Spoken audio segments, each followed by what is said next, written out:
Are you ready to launch? Today we learn how to use a live launch strategy, how to use Facebook challenges to increase your trust and to explode your sales. It's time to monetize that passion. It's time to figure out how to get your coaching business, your course, or your product or service out into the world in front of your audience in an engaging and very authentic way. All right, let's go. Welcome back to the Multi-Passionate Mompreneur podcast, where we choose to focus our energy, embrace our strengths, and move toward the compelled businesswomen we were meant to be. It's time to free ourselves from the chaos and the constant stream of ideas and build a life of impact and joy that honors our hard stuff, that makes meaning of our losses, and that helps us to make an impact in the world. It's time to finally take our power back and gain the follow-through that we've been desperately needing, while also learning to leave the swirl behind. I'm Angel McElhaney, motherless daughter, self-discovery junkie, and not so master juggler of my crazy crew. And I believe you can have it all. So put down that to-do list, grab that coffee, and let's get to work, one day at a time, together. Welcome back to this episode of Multi-Passionate Mompreneur. Today we are going to talk with Jess Winnett, and she is a mom of 4. She's a wife, and she's also a business coach to mompreneurs, and she helps them launch and build minimalistic, profitable online businesses. She has a big passion for seeing women step fully into their passion and purpose without sacrificing what matters most to them. And Jess, you are actually a homeschool mom too, which I am. This is our first week. So yeah. Wish me luck as I do all the hats. Let's For just sure. keep adding them, you know?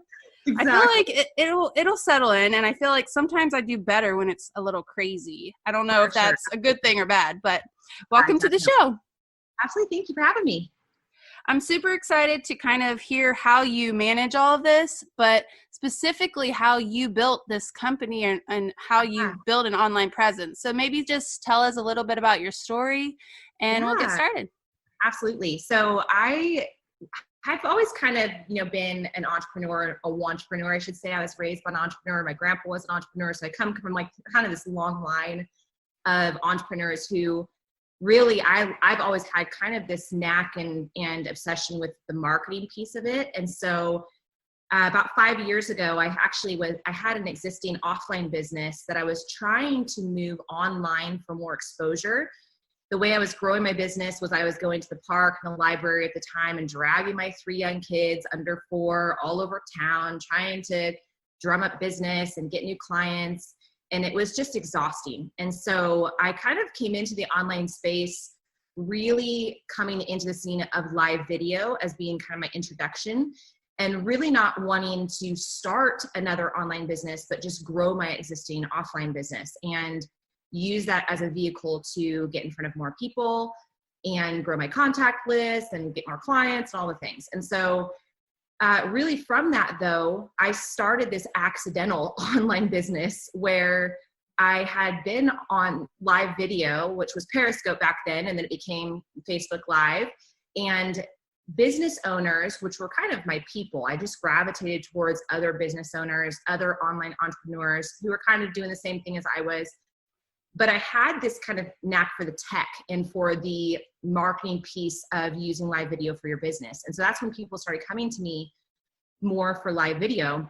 Well, that turned into, it ended up being kind of one-on-one coaching, and then turned into this course that I created. But then I had this problem, right? I had these people that were watching pretty consistently, but I needed to figure out a way to kind of change things up and spice things up and use kind of this like fun out of the box way of creating special content around my course. Like, how can I create buzz and excitement?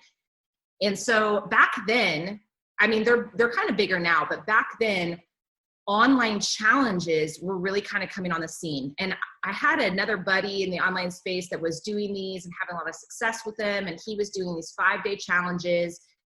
And so I thought, well, I'm just going to do that. I'm going to do it on my live, my live channel, on my Periscope channel.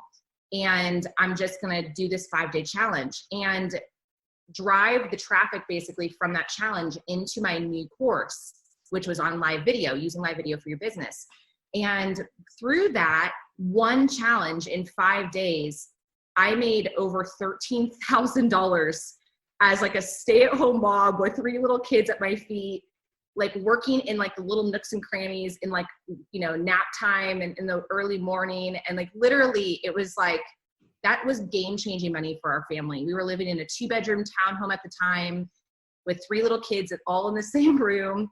And really for us, it was a big pivotal moment for me. And what it showed me was, yes, the online space is powerful, but this model of being able to over deliver and give a ton of value in a condensed period of time for people, for your audience, was a massive shift for me in my business, in my life. And so from there, that was 4.5 years ago.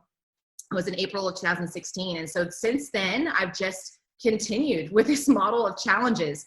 And I've kind of tried different things, right? I've tried like, maybe doing it on my page and doing all the live videos on my page, or maybe, having it hosted somewhere else, maybe like, pre-recording them and then putting them on YouTube and send them out, via email. I've tried like kind of all different things to see which one really hit.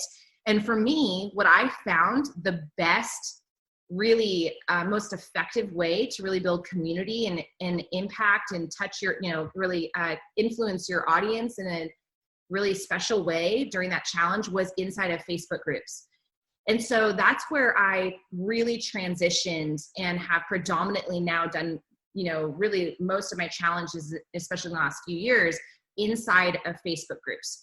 And so I moved away from doing them in a public forum and moved them into kind of this private community forum. And since then, it's just really exploded for me. I have had incredible success with them. I've had, students that have had amazing success with them. And just using really this challenge format to create this environment of community, this special, like, it's not just content creation, but it's this tailored content creation that usually leads into other offers, whether it's coaching or programs or service-based businesses. But it's what I love about it is it's super intuitive. You can adapt and change it around your audience. You can really get their feedback and change and give what they want. So it literally feels like you're in their head. And so when there's a transition to the sale, when you're actually moving into, positioning and giving your offer, it's just a really smooth transition, and it doesn't feel salesy or spammy or yucky. It's just super smooth, and I love it. I think there's this piece that seems to happen because you have this container where it's almost like there's all this market research right at your fingertips, because they're literally telling you what they need, and you're in it with them. So you're kind of seeing like, oh, this is exactly what she needs, so let me make sure I give it to them.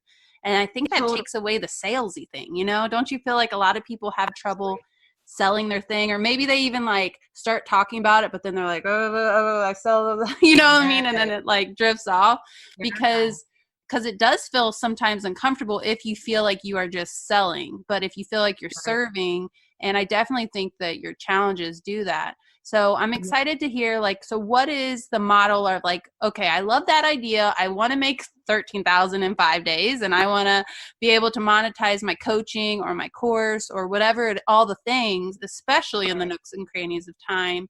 How, especially right now, like a lot of people are doing virtual or they're homeschooling, but you've been doing that this whole time. So any tips on exactly what to do to get started to get to that point? Yeah, I think the first piece of that is really understanding, your person, your ideal customer or client. I think sometimes we as entrepreneurs are always afraid about niching down, but with challenges, it's even more vital that you niche down. So it's more vital that you figure out exactly who this challenge is for. So, I mean, there's even been challenges where my who has changed from challenge to challenge. So I really get clear on that piece first, like, who is this challenge for? And, every challenge is inside what I do pop-up Facebook groups. So every single challenge will have its own Facebook group, unless I'm running the same challenge over and over again, which is a great idea if you're really trying to nail down and figure out your messaging, right? So what I love about challenges, and you actually mentioned it, is this, really this, I mean, they're thrown into this petri dish of market research. I mean, you really do get the feedback in real time from your people. And so, even if you're not fully clear on that and who your person is, you'll get even more clear just going through your first challenge. So that first step is figuring out who it's for, and then what result they're going to get from this challenge. So again, this comes down to niching down and figuring out what the big promise is from that challenge. So people really do struggle with that piece, because we go, well, I can do this and I can help them with this and I can, get them this result. And what about this? But the thing with challenges is that you want to get people quick results and quick wins. So every single day of my challenge, and my challenges run anywhere from, usually my sweet spot is 5 to 7 days. I usually do 5 or 7 day challenges. However, I have done 1-day workshops. I actually, just created an entire course just doing a live workshop and using those recordings to create the course, which is great for people who actually want to create their course using challenges. But for me, I find that, if I'm spending this time with people over the 5 days within that challenge, I want to make sure that, I'm over delivering every single day, but I'm also getting them quick wins.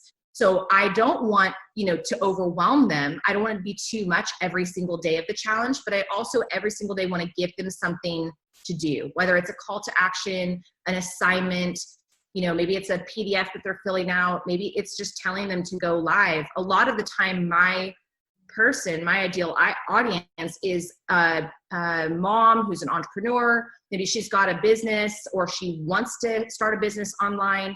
And a lot of what we struggle with is kind of these self-limiting beliefs, right? And so I know a lot for her is just getting out of her comfort zone and being cheered on and celebrated by other women who are just like her. And so what that does when you're giving these assignments, it kind of is twofold. Yes, they are getting the quick wins, but it also does massive amounts for community building. So these women are cheering each other on. They're commenting on each other's, posts and videos. They're going live into the group, which is something some of them have never done before. They've never gone live even on their own public pages or own private Facebook groups, much less into somebody else's. And so it's really this beautiful thing that happens where you come into this group kind of like, summer camp, complete strangers on the first day. And then by the end, you're like crying, don't want to leave each other as like best friends, so it's a really cool thing. Well, and I love a lot of the things you just said, but I feel like engagement and that like trust building factor that happens with them going live, because you're right, people are so fearful of that. And basically, even in having them go live, you have literally proven to them like you were afraid of something and you did it and you killed it. You did great. You know what I mean? You survived it. Right. So I think that's super powerful. So if they want to, should they have a product already? Or it sounds like no matter what, literally the process of doing it is going to make it successful in at least the terms of market research and building connections and serving. But how can they make it to where it's a successful challenge?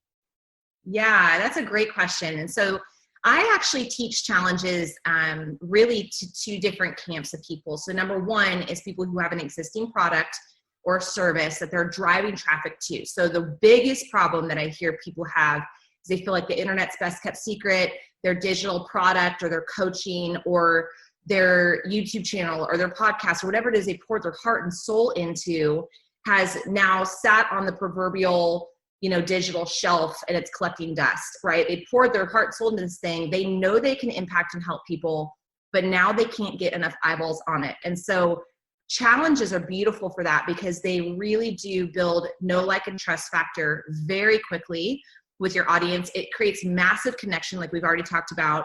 And so you can drive that traffic. It's very low barrier of entry too. So people feel non-threatened. They don't feel like they're going to be pitched to for 5 or 7 days. It's just a real low barrier of entry and non-threatening. And so that is one, group of people that really are using challenges, to this model to drive traffic to their existing offers. The second group of people is people who actually want to create or, this model or use this model or format to create their first thing. Right. So actually, this is something that I've been recently doing in the last 6 months with my students is really taking them through a process of actually using challenges to create your course. So the thing that you've been having in your head for forever, right? You're trying to figure out, did I get all the pieces? Did I teach it in the right order? Do I have all the lessons, planned out? And is this clear? Is this going to make sense to my people? And what happens is when we go to create our course, oftentimes we don't have real life, belly to belly teaching of our framework, right? And so we're kind of guessing. And so what this does is it puts you in a room. It puts you almost in a, what large corporations do is they put them into a focus group room, right? And test out the product, test out the thing on them. And then you can intuitively change or add lessons or add things as you go along based on the feedback that you're getting from those people.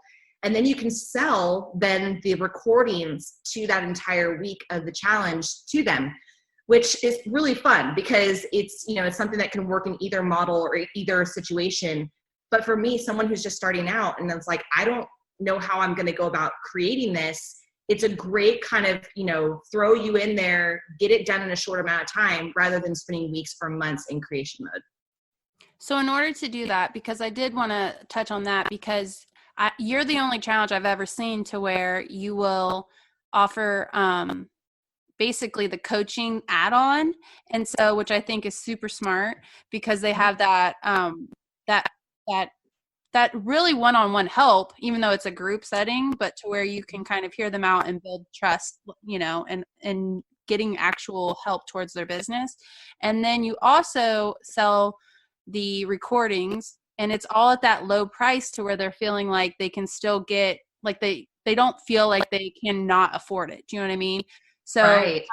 So what do you use for that? Just like tech. So tech can sometimes be, for my audience, a little bit of a barrier. So let's kind of make it super simple. So for the person who wants to maybe try that, are you using Zoom, or what is it that you're doing so that you can record the recordings to either use it in their course or to sell it for them? Yeah, great question. So I use a lot of mine have just been Zoom and just streaming that directly into the Facebook group, which I love because it's like, for the pro version, it's like $15 a month for Zoom in order to do that. And it records at the same time. You can do that coaching aspect. So what you were talking about is I usually do all of my challenge lessons or trainings in the morning, usually around mid-morning my time, which is central. And then I have an evening session where I do kind of this group coaching feel. And that upsell inside of my funnel is only $27. So they're getting the recordings for the entire week of the challenge on top of group coaching with me for 5 or 7 days.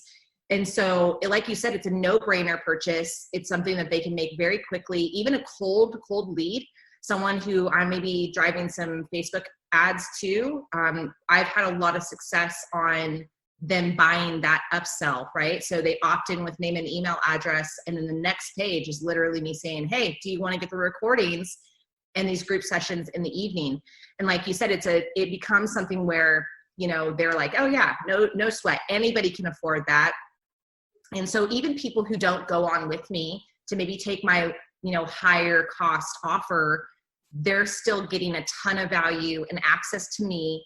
And they're feeling like, they're getting more out of the experience than just a number within the challenge group, So, but yeah, the tech piece of that, what I love about challenges is I literally tell people you can start and have a challenge with a Facebook group in your phone. You don't need all of the, fancy funnels. You don't even need Zoom if you don't want to. Facebook will actually, you can download, those lessons after they're created. My very first course, actually, kind of funny thing, but my very first course was filmed entirely on my cell phone. So, I think sometimes we underestimate the value of just, creating the thing and being willing to suck at first, Yeah, and let it be messy. Yeah, let it be messy. Let it, get it out there, because most likely you're going to change it and you're going to improve upon it and you're going to refilm things anyway. And so I would rather mess it up, but get my message across and help and impact people rather than never make it happen. And then, that's the beauty of challenges, is it really just throws you in there. So it gets it done. Yeah, for sure. And so when it comes to timing it, like should they, so say I have a product and I'm going to launch it, or even let's just say my course. So I'm going to be doing one, launching my course for October 1st is my deadline. So, Awesome. so would you do it? Are you, cause I did notice that like you do have some sort of strategy when it comes to when you start the pop-up group, whether you Yeah. should do it in your regular group or a pop-up group. I mean, you've said you've done multiple, but how do you discern on which one that they should do? And Yeah. then is there a certain time? I've noticed that you do a pre-challenge and then the giveaways. So like, is there a Yep. system that you have for like when you do certain things when it comes to that? Yeah, absolutely. So, October 1st. So let's say your course is done and ready to be marketed on October 1st. What I would personally do is I would actually have a challenge leading up to the opening of that, right? So open doors to your brand new product that you just created. And so the way that I do my challenges is I'm running I'm usually running to cold traffic through paid ads. However, the same applies to a warm traffic on your page or channel or your podcast, whatever it is that you're driving traffic to this challenge. So I usually will put people into the group 5 to 7 days before the challenge starts. I usually like to start my challenges on a Thursday. And the reason that is because I don't want to lose momentum by the weekend. What I mean by that is I do not start on a Monday, because if I was doing a 5-day challenge, it means I'm ending my challenge on the weekend and I lose momentum. I want to carry that momentum even into my open cart. What I mean by that is, like, if I have my challenge starting on Thursday, I can go Thursday, Friday, Saturday, take a day off on Sunday, come back Monday, Tuesday for day 4 and 5, and then open up my cart and close it on that Friday. So my cart is closing on the Friday, not opening on a Friday. So I like that because it keeps momentum, keeps everyone engaged. People are still excited. They've had kind of a day of rest on Sunday to kind of catch up and, catch on assignments or catch up on the trainings. But the way that I would do it is if I had, say, a course that was launching on October 1st, I have that day 5 of my challenge be the day that I'm launching my course into the world. And so I would just a ton of content leading up to that for the challenge days, but pre-challenge is important too. So if you think about it, when you have, for my challenges, I have kind of these 3 portions like you talked about. I have a pre-challenge, I have during the challenge, and then I have post-challenge.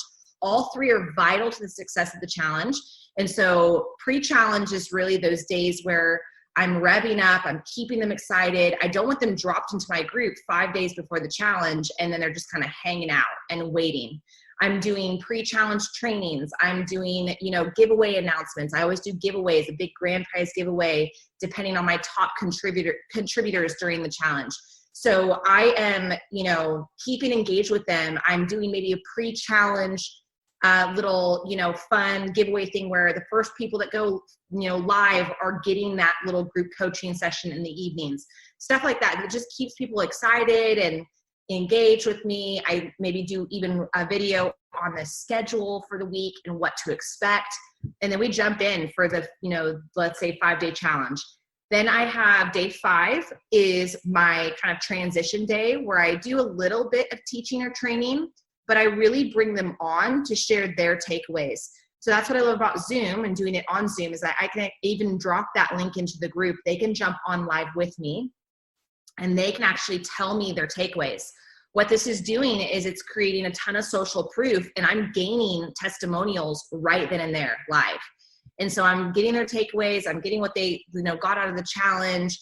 And then I transition into my offer. And it's a smooth transition. It really is this thing of, hey guys, do we want to keep this party going kind of thing?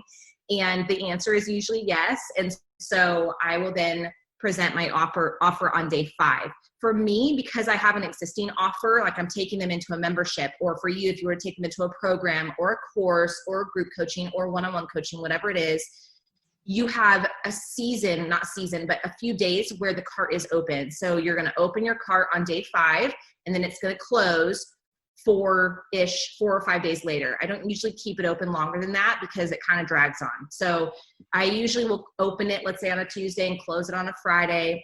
And in that those post-challenge days, I might pop in for a bonus training. I might pop in for, the giveaways, the announcements. I'm popping in for Q&As and answering their questions about the program or whatever it is I'm selling them into.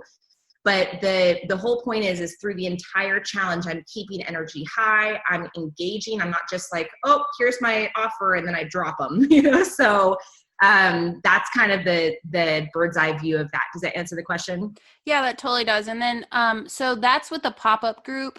And then do you think that that is better to do than in your regular group, or whenever you did it in a regular group, did you just delete them after, or how did you navigate that? Yeah. So I always like the idea of a pop-up group. I just feel like it's almost like they have to voluntarily ask, to get in. So it's kind of like that first like psychological little barrier for them. Like, I am volunteering this. I'm volunteering my time. I'm committing. And you get a lot more engaged people when there's this feeling of like, I'm here for this, right? I have signed up for this. So even if you had an existing group, I would still have, in my opinion, I would still have a pop-up group for the challenge itself. You can keep it inside of your group. I just find that it's, you'll have people definitely that maybe didn't see the post, that didn't come over and register, that maybe just now see you're doing a challenge. And I have seen people that have done that inside of their existing groups, but I just always have done them inside of pop-up groups because I find that there's kind of that little bit of like, hey, this is this community we're creating for this 5 days. And then I can tell them, hey, this group is for the purpose of a challenge, and we're just here for the challenge, right? And that's why these videos are coming down after a certain time. That incentivizes them to buy the recordings and things like that. So for yours, if you were to do it inside of your group, you would take them down afterwards and give them a bunch of heads up on that. Like, hey, these are coming down, just letting you guys know so that they can purchase those if they like.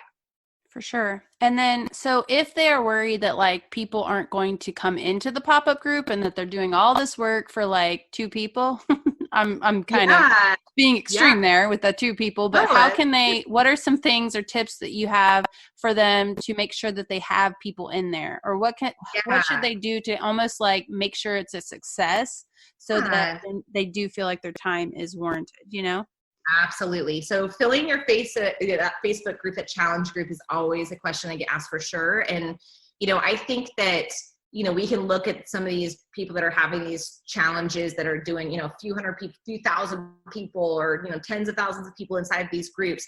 I've had, I had a student recently that she had a group with 35 people, and she had like a 30% closing ratio. So she actually got like 9 or 10 of them into her program.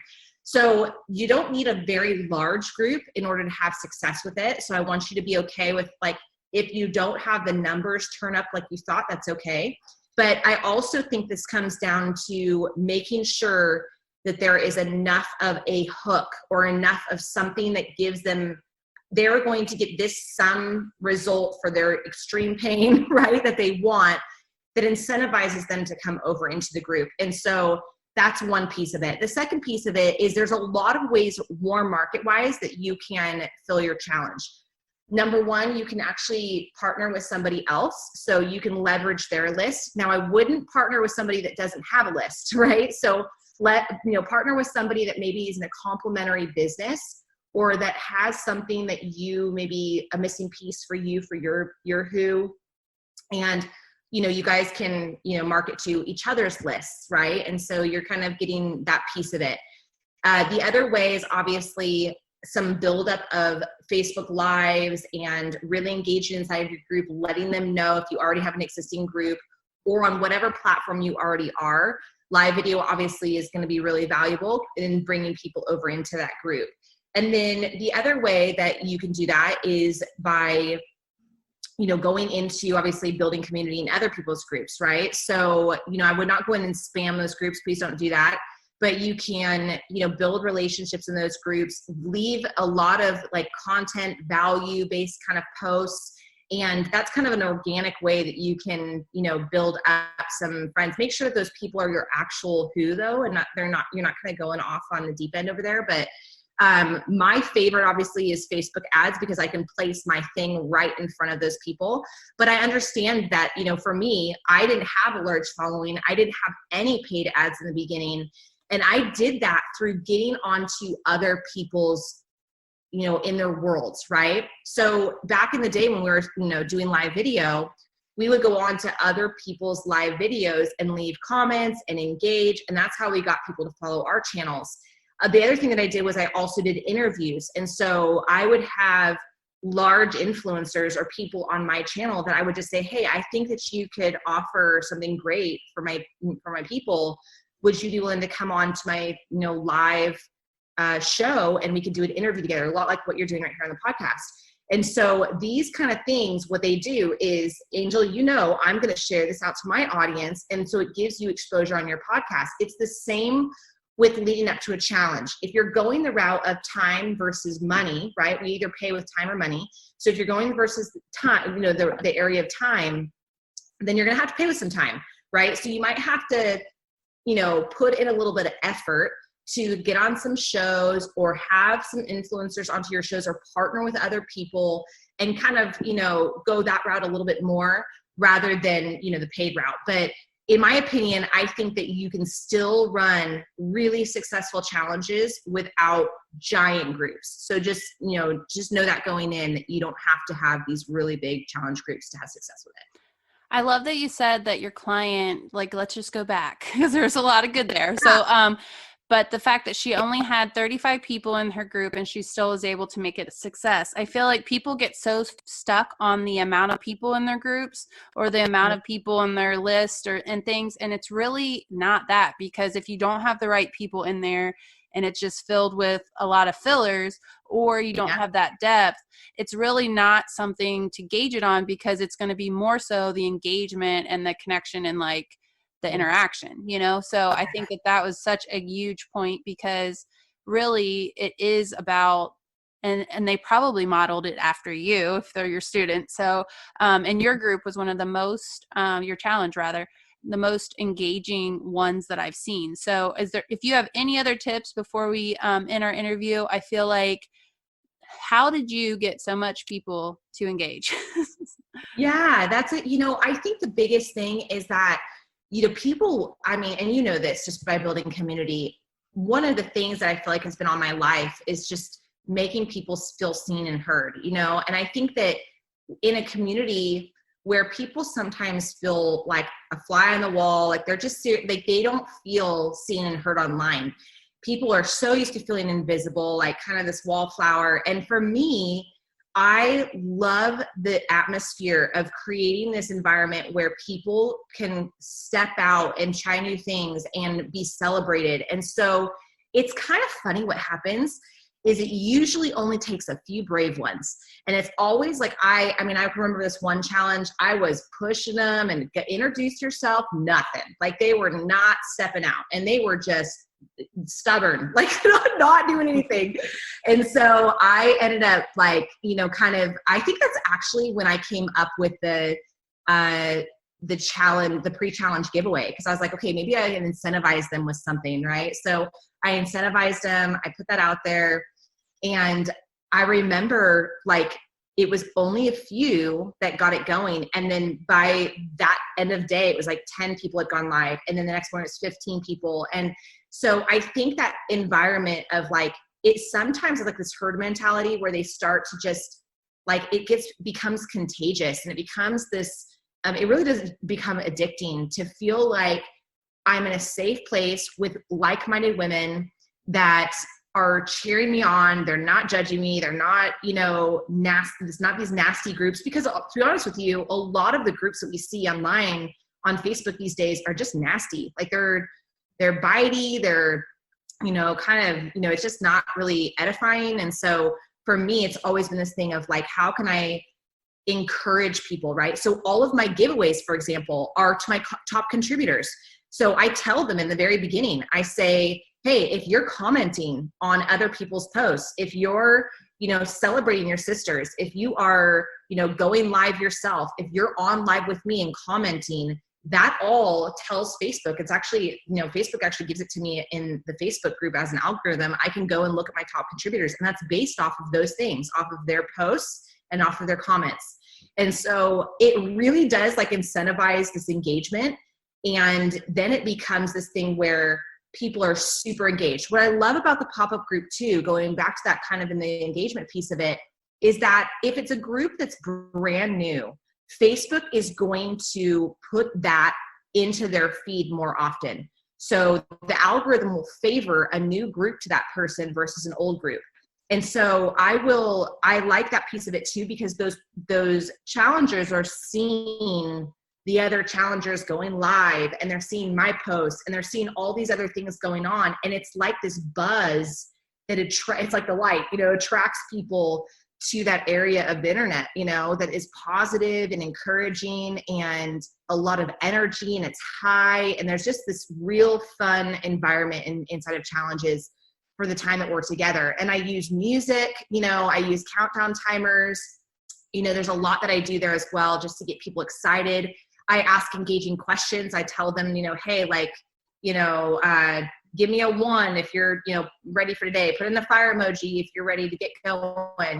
Put in the comments how many kids you have. I also have giveaways live as they're live with me. One of my challenges one time, I was going live at 10 or 11 a.m. my time, Central. But in Australia, it was 2 a.m. And we had a person on with us live that was in Australia watching at 2 o'clock in the morning, a mom. I couldn't believe it.